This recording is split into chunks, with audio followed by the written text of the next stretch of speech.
So Audry Deane has 23 years experience as a public policy advocate working for better outcomes for vulnerable groups. She has worked with the National Women's Council of Ireland, St Vincent de Paul, and is currently part-time with Age Action working on their health brief. She was a founding member of Healthy Food for All, an All-Ireland NGO which put food poverty on the national policy agenda and currently serves on the Residential Tenancy Board. Recent clients include DOCUS, Local Employment Service Network, the Wales and Stephen's Green Trust, and the European Anti-Poverty Network. Audrey has lectured on the Open University MBA on creativity, innovation and change management, and was the external examiner for Waterford Institute of Technology undergraduate social care and sociology courses. Just to introduce Celine now as well. Celine Martin is Head of Operations with the Youth Services in the City of Dublin Education and Training Board. Celine comes to this role recently following a long-standing career in the community and voluntary sector. In her previous roles, she worked with a well-known national charity where her remit supported those living in poverty and social exclusion and extended to the whole of Ireland. She also led a very successful addiction service in the South Dublin area, overseeing the delivery of services to children, young people, adults and family members living with the impact of addiction. She has represented the sector at policy level during her career, and in her current role has operational responsibility for youth services in Dublin City and works with policy providers with regard to young people targeted in the new Targeted Youth Funding Scheme.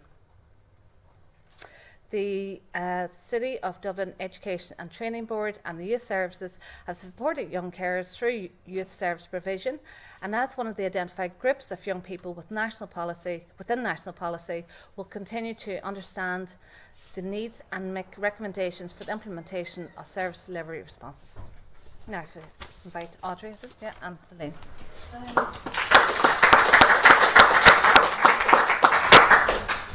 Are you with me? It's been a long day and it's been a really good day, and I want to make sure that the people on the back row can hear me. Can you hear me?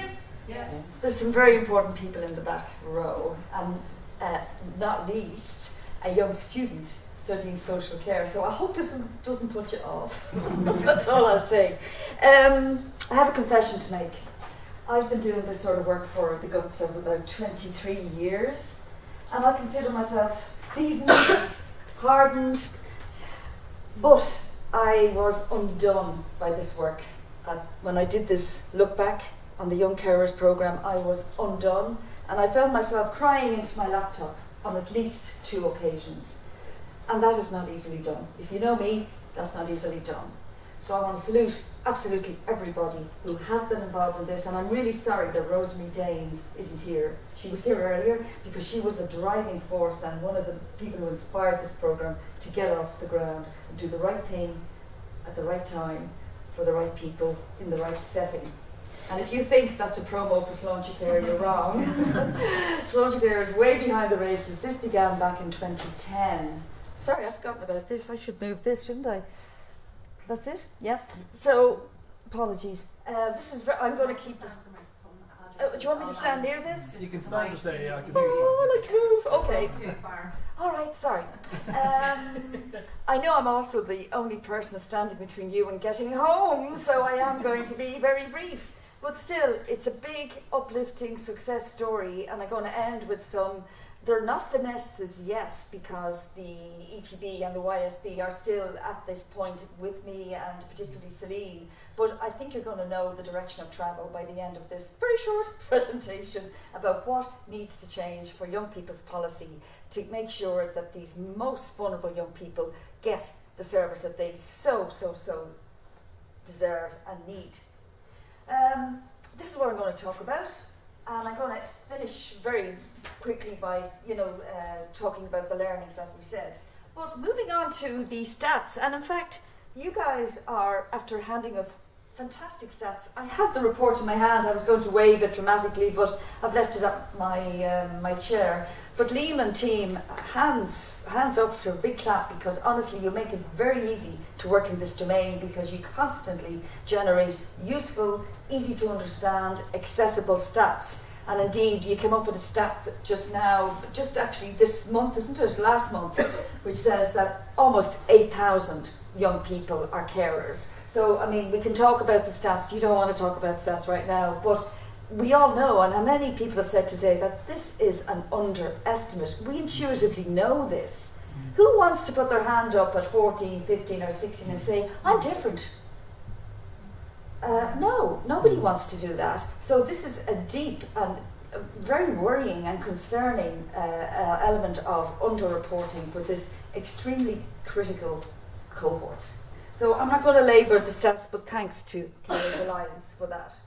I'm also not going to labour the policy because, hey, who gives a damn at this stage of the day? But I know we do. And in fact, that should be DCYA 2009. It got published in 2010. And that was a very preliminary, but also a very useful piece of groundwork which said, there are young carers out there. There are policy and service issues that we need to get working on as a country. And unfortunately today, that's still very valid, that there are lots of non-joined up lack of policy cohesion which really blights efforts to get it right. And we can't afford not to get it right for this cohort.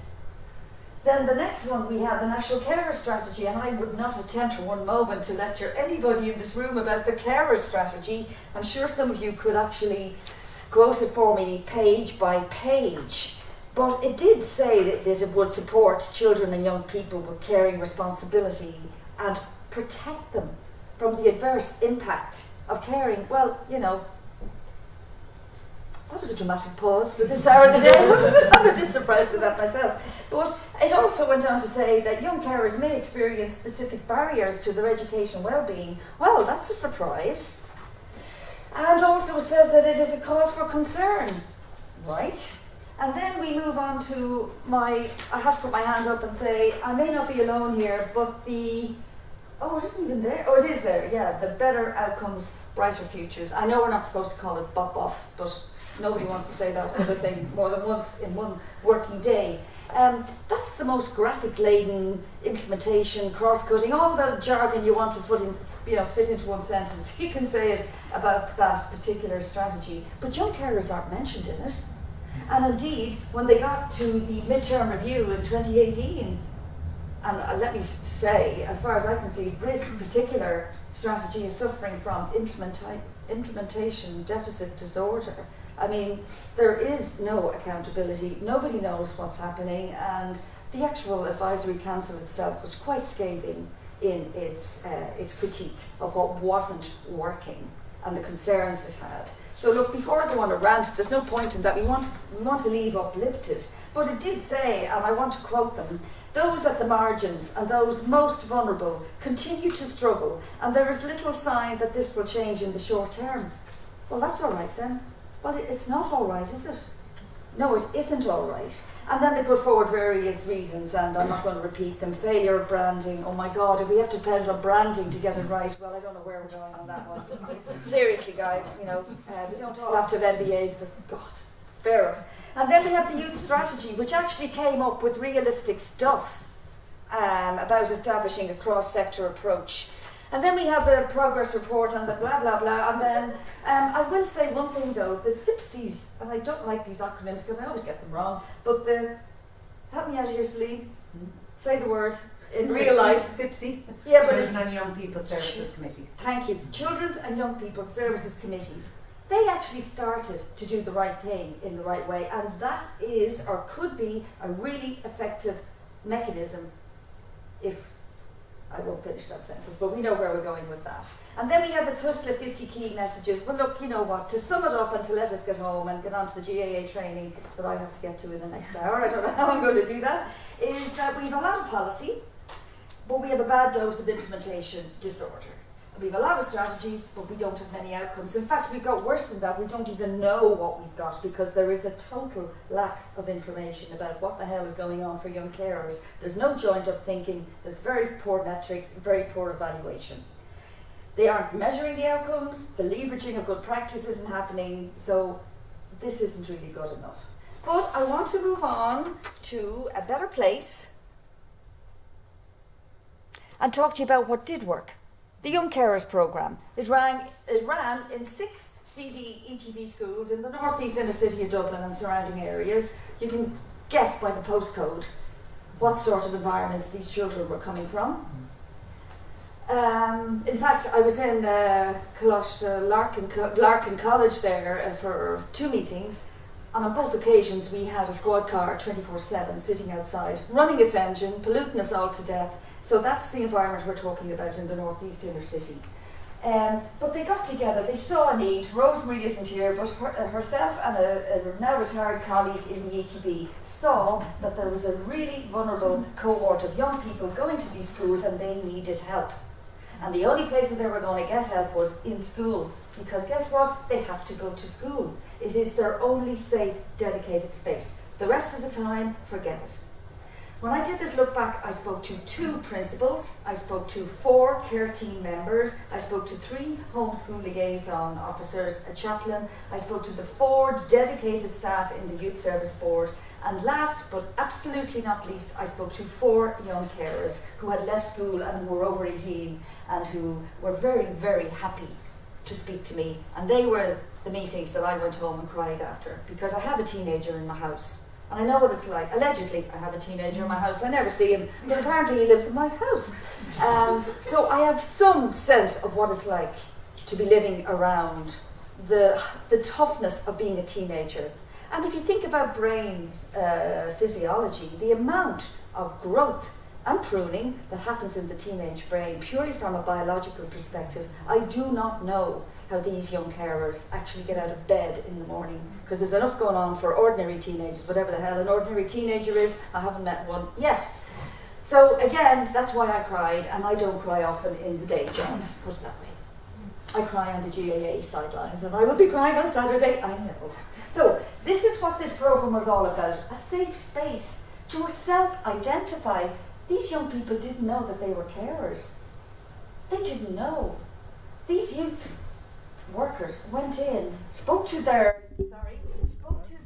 staff, the care team, and educated them as to, you've got young, vulnerable people who need special help and nurturing, a special cocoon.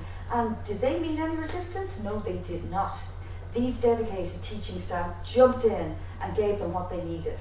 Now, obviously, resource allowing, it wasn't that easy, because these are inner city schools, all of them in the DESH band 1. That's the very disadvantaged schools.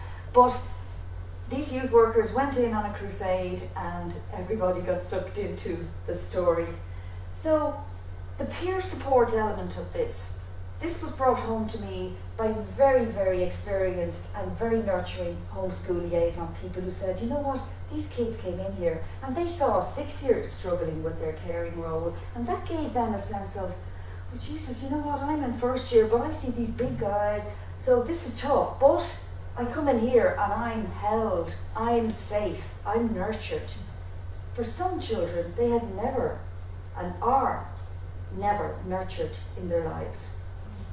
Now, that's maybe not a good thing to hear at this hour of the evening, but that is the goddamn truth here. And I'm just delighted to be part of this sharing of the story. I have felt privileged to be involved in this. Now, this is the critical point. The youth workers, all of them with at least 15 years experience, are trained in a very particular ethos and way of working, which is about bonding and making relationships. And it's really about being there, being present with these young people who may never have experienced a safe adult or an honest broker, hence the title, in their lives. And that's not to denigrate in any way the school staff, but there are boundaries around being a class teacher for maths and then trying to be Celine's best friend over here. That doesn't work. It cannot work. They're fabulous people on the care teams. They're fabulous principals in these schools. My hand goes out. They are all heroes, but they have a tough job to do. So that's why the youth workers went in with their expertise, their commitment, and dare I say that word, love, because that's what they went in with. And they showered those young people with that. And they got some results that I can't wait to tell you about. And the young people had fun. One young man told me, my man never brought us out. Now that mother had a lot of stuff going on. She didn't have time, resources. She couldn't do it. So that boy hadn't ever been to Fantasia or to the cinema with a group of other kids. He hadn't been. other young people had never been away together. There was a story, and I had two young sisters talking to me. Jennifer will know who I'm talking about. And they were going on the trip away. This had taken so much talk and chatting from Jennifer with the parents to say, well, you know what, we just do this, and getting the permission and getting the form signed, and these kids were going away for the first time ever in their lives. Things a lot of other children would take for granted. And then she said, oh no, I can't go. I'm doing parsnips, they'll go back. She knows more about parsnips than I do, but anyway. So Jennifer talked to her, well, hold on now, we'll work that out. You can peel the parsnips the night before, and you can put them in cold water with the lid on, and it'll be all right. They had to do that step by step, and that kid went on that trip, had the time of her life, had a blast, and the parsnips didn't go black. They're small things, but in a young child's life, they are forming memories, and they are fun memories. And these children do not have access to a lot of fun. And most importantly, the situation that is contrived and generated by the chocolate and the biscuits and the chat and the crack and the being there at lunchtime. Now, for 6 years to give up a lunchtime, let me tell you, that's a sign of success, and that's what they did. And those youth workers made themselves available anytime, out of school time as well. And we're talking about summer, midterm, Easter, Halloween and Christmas. And unfortunately, and I think you're going to understand this, as soon as we went into the out of school time, the kids' participation dropped back off because they were not free to attend. So we're moving quickly on to the end of the road. It's nearly in sight. The N11 beckons some of you, no doubt. So this is what they did. I've kind of told you that. They had fun. They made friends. They had a bit of crack. They went on outings. And very particularly, but this was done in such a skilled way that they wouldn't have been aware that they were getting facilitated into sessions called, is it the squashy couch? Yeah. This is about sexuality and all that stuff. Don't talk to me about that. That's what I get at home when I try to go into that space. But I think the people that were delivering this training were much better at it than I've ever been. Just get some coaching on that. So they would talk about these things, but it was all about emotional intelligence, which is self-awareness, self-regulation, empathy, all the hard stuff that these young children never had any time to develop because they were busy looking after. And I can't and will not share the details of the caring situations. Some of them are literally shocking and dreadful and very, very sad. And these young people turned up and had a bit of a laugh and a hot chocolate with their mates. Nothing wrong with that, is there? And this is what the youth workers did behind the facade of the hot chocolate. They brought, as I said, it was a wraparound youth work approach. It wasn't just come in here, do your maths, did you do that? Great, go home you go. I mean, you know, the deficit model of you're in late, you didn't do your homework, I have to put you on detention. It wasn't like that. And no offence to teachers, but they've got a school system they've got to keep on the road. But the wraparound, connected, holistic, responsive service that these youth workers provided, the depth and range of it is really quite stunning. They would intervene with the care team and talk to the psychologist to give them a bit of background. I have to say very quickly, with full permission of everybody involved, a lot of form filling in, home visits, so they were never distrusted about who's that coming into my house now, is that a social worker? You know, families in trouble and in distress with complex needs don't like social workers. Sorry guys, no offence, they don't like them arriving on the doorstep. There is a degree of distrust. But these youth workers had a bit of a golden space that they weren't seen in that way. A lot of it was perception, but it led to a lot of trust being formed.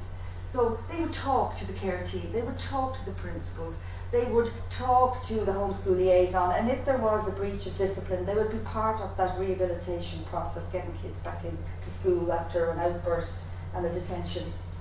In one case, they went to a local authority eviction proceeding because the young person asked them to, nicely. A most telling case was when a young man in a caring situation and in a foster situation asked the youth worker involved to come and advocate for him in the family court.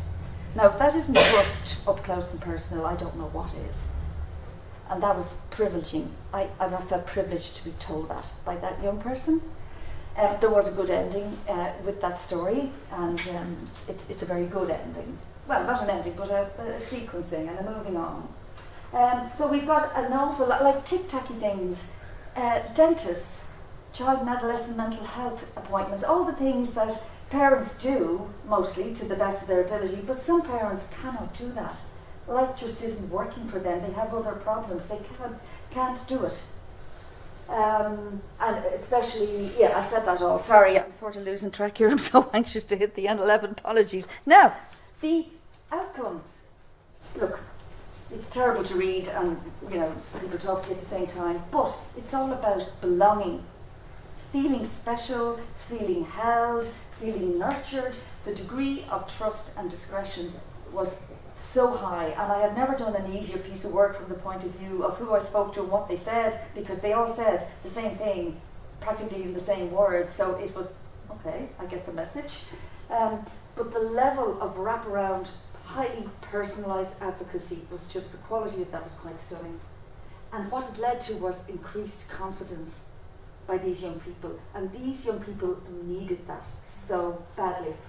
And then the teachers and school management have nothing but the highest regard for the youth workers, the work they did and the outcomes they got. I'm not going to labour it because, quite frankly, it spoke for itself. And it was all about, they saw the evidence of and they were categorical, principals particularly were categorical in placing the blame, if I could put it like that, on the Young Carers programme, saying without this programme, these kids wouldn't set foot inside the door.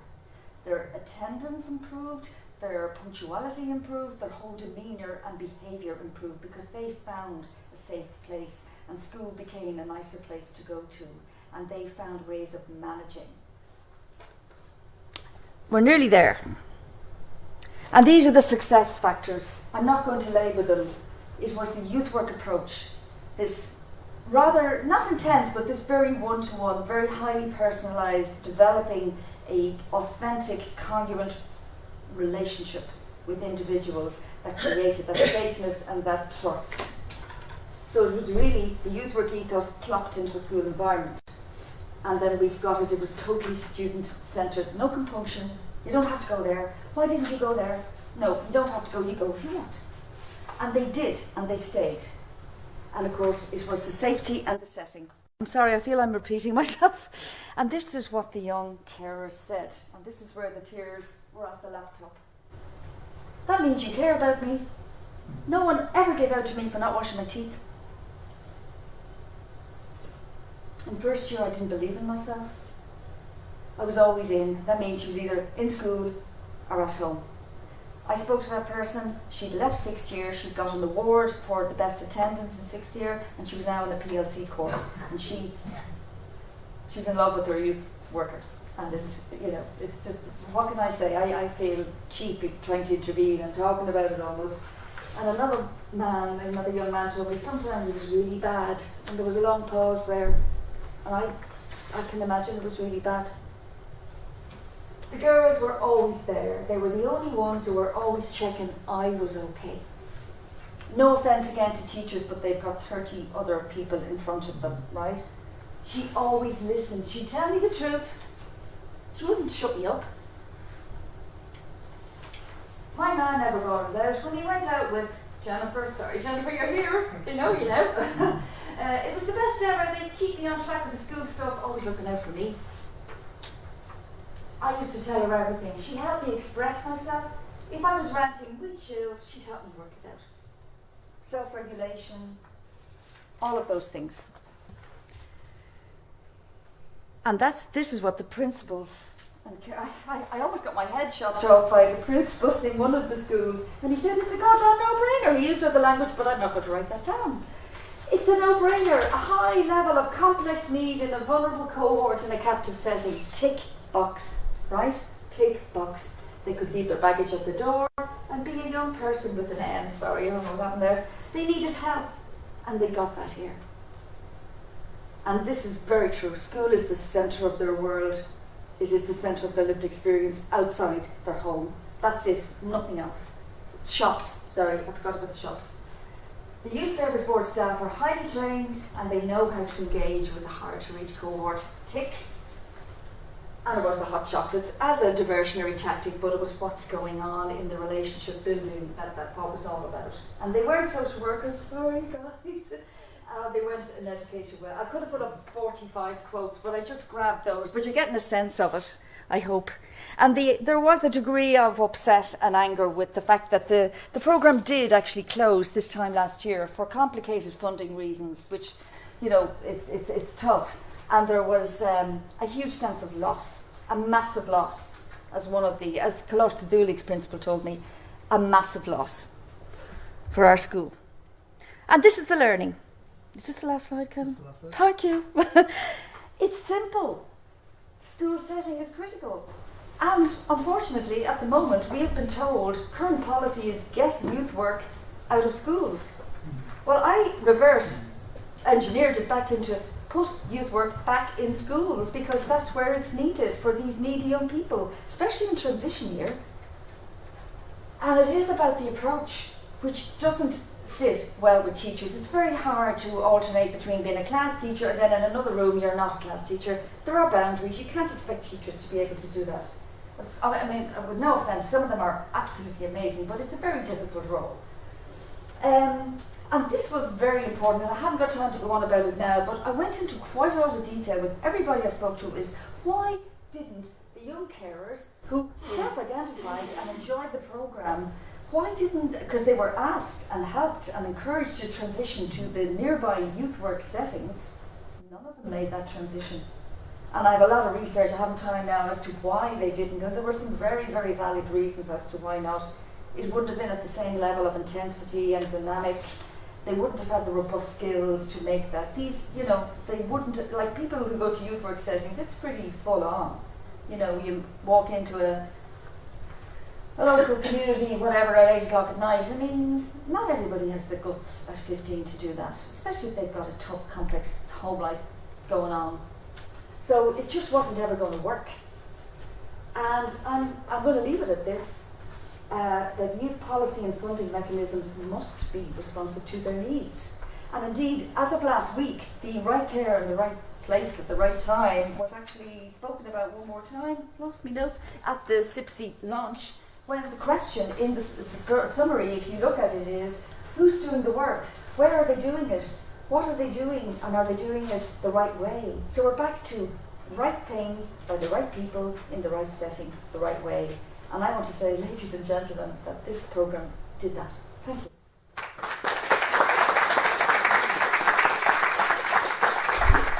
Any questions then for Audrey or Celine?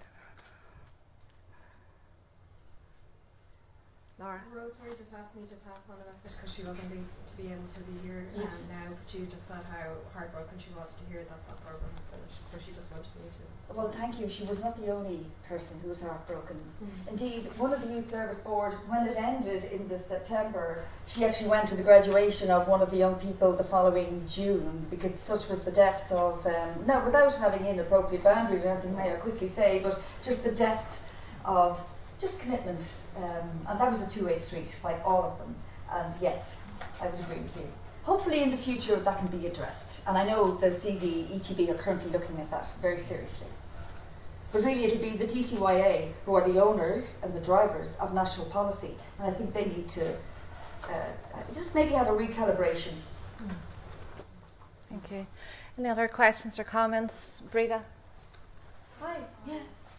Breda Maloney, I'm a student here in UCD, and thank you for your excellent presentation. Thank you. It really interests me. I have about 20 questions. Forget it, honey. Sorry. No, don't do it. Yeah, Oh, no, seriously, I'd be more than happy to have a chat with you about it. great. Oh no, definitely you would, because this is a learning thing and we want to push this out, and we do believe that CIPSIs could be the conduit to do this. This is a very replicable programme, you know, so I'd be delighted to have, and I know Celine would be too in her role as Director of Operations.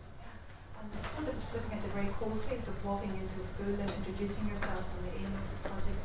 Was it hard to, I'm using the word recruit young carers to come forward and make themselves aware that they're carers, or these hidden carers that sometimes don't come forward? But Jennifer is one of the youth workers. Would you like to answer that? This is Jennifer, everybody. No pressure. When I I was the youth worker that used to. I used to go into the school and we do a presentation. So we do a presentation to all the first years, all the second years, so we just get them all in, depending on like many. And then we show videos, so one on mental health, one on alcohol, one on and then we'd ask, like, you know, if anybody wanted to put their hands up, but it would be very rare that one or two would put their hands up if it was a disability. They'd say, you know, that's me. But when it's alcohol or mental health, they would come to you. And then, but a lot of homeschool liaisons or whoever's the designated person in that school would have certain people, you know, like from the care team, they would come to you. Then there's other people that would throw themselves into education and get A's and everything, and they'd slip under the radar in some schools because, you know, they wouldn't want anyone to know, because they wouldn't want anyone to know what's going on at home, young people. So sometimes that's how we would approach. We'd go in with videos, presentations. Yeah, that's it. And we do that then every year. And then we did do where we signed on the referral form, so going into secondary, we put it on the secondary form at the bottom saying, do you have any caring roles at home? So when you're registering for that school, if we could help you then, you know, but then, so that was on it. So now we can't, I don't know whether I'd say it's took off now because we're not in the school. That's great. And just in terms of types of caring, they're interested as well. You see mental health issues or. Well, yeah, the definition of a young carer is somebody who cares for somebody at home that lives in their home. So it'd be somebody with disability, illness, somebody who misuses drugs or alcohol. And which was the more common types of caregiving situations? In the schools that we were in, in the schools that we were in, it was usually drug and alcohol, could be mental health. But sometimes that wasn't highlighted because young people weren't aware if there was mental health, because mum mightn't, you know, tell the young people that the couple of brothers with autism and stuff like that as well. So yeah, thank you very much. Thank you. One more last question from anyone just before Audrey goes? Yes. Something that really strikes me when you're describing the individual young people and their stories, and yourself, Jenny, talking about the prevalence of mental health issues and addiction, is that an awful lot of the, earlier on I talked about the project with young people in secure care, and the profiles are very similar.